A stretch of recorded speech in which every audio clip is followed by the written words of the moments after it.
Olá, eu quero falar agora sobre um grande homem chamado Billy Graham.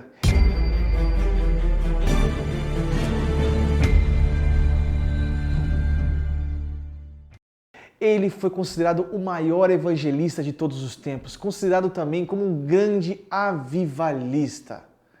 Billy Graham figura entre os grandes evangelistas como D.L. Moody, Billy Sunday. O historiador Grant Waker, da Universidade de Duke, afirmou que, ao lado de Martin Luther King e o Papa João Paulo II, Graham foi um dos cristãos mais influentes e criativos do século XX.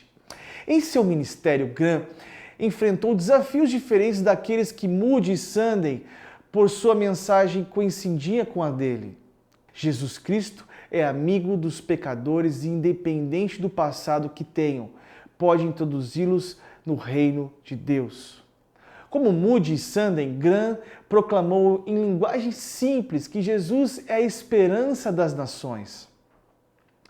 Em conversa com o evangelista na casa em que residia, no topo de uma montanha na Carolina do Norte, Waker, que o chama de Pastor da América, reconheceu nele numa pessoa muito humana, que confiava em Cristo como seu Salvador e não ficava justificando as ocasiões que, por vezes, deixou de expressar a verdade aos poderes. Contudo, durante as décadas, Graham chamou seus ouvintes à responsabilidade pública e privada como cristãos. Nascido em Charlotte, na Carolina do Norte, e crescido em uma fazenda leiteira, Graham foi influenciado quando adolescente pelo evangelista Mordecai Ham.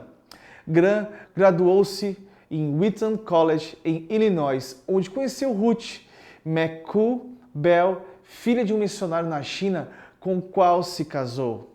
Ruth exerceu enorme influência no ministério do esposo. Em 1939, Graham foi ordenado ministro pela Convenção Batista do Sul, mas nunca fez dessa identificação denominacional uma bandeira. A agitada carreira de Billy Graham começou em Los Angeles durante o reavivamento ocorrido no ano de 1949.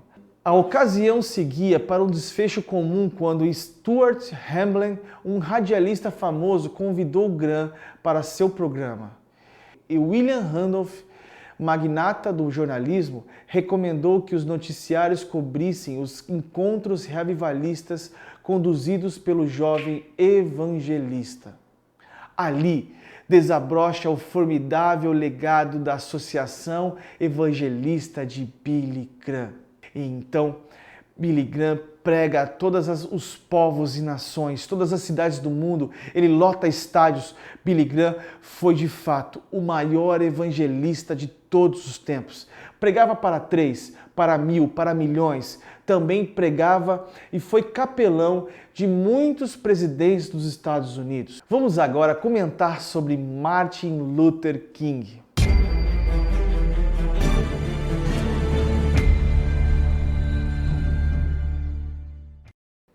Martin Luther King Jr. consta no rol daqueles que deram a vida para expandir as implicações morais e sociais no trecho bíblico que nenhum judeu, nenhum gentil, nenhum escravo, nem livre, homem nem mulher, conforme Gálatas 3, capítulo verso 28.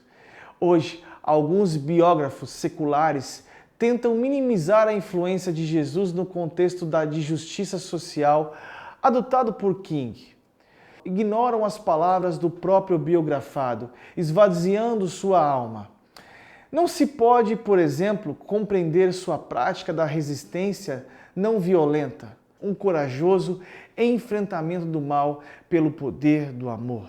Frase de um dos livros de Martin Luther King, sem considerar os evangelhos. King nasceu no sul dos Estados Unidos durante a era Jim Crow, que foi um sistema de organização social instituído depois da Guerra Civil, de 1861 a 1865, e marcado por uma discriminação racial reforçada mediante leis, costumes e práticas religiosas. À época, placas sinalizadoras indicavam em quais estabelecimentos e serviços o acesso era permitido apenas a brancos, Aos negros vedavam-se a igualdade de direito a voto, oportunidade de moradia, educação, acesso a restaurantes, hospedarias, banheiros e meios de transportes e recursos médicos. Talvez em nenhum outro lugar as leis de Jim Crow fossem ratificadas com tanto vigor quanto nas igrejas. O objetivo era convencer a todos de que os negros eram por natureza aquilo que a legislação e a polícia alegavam, sub-humanos. Haviam proibições semelhantes instituídas em localidades fora do sul do país.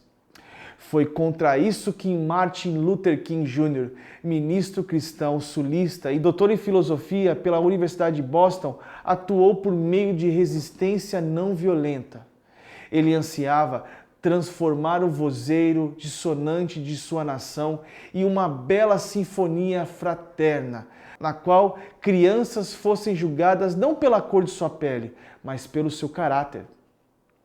King insistiu que quando entendemos a graça de Deus como peça-chave das comunidades de reconciliação, não há base bíblica nem teológica para a segregação ou o racismo.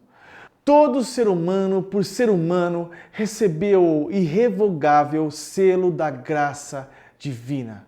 De fato, Martin Luther King foi um grande homem que revolucionou o mundo.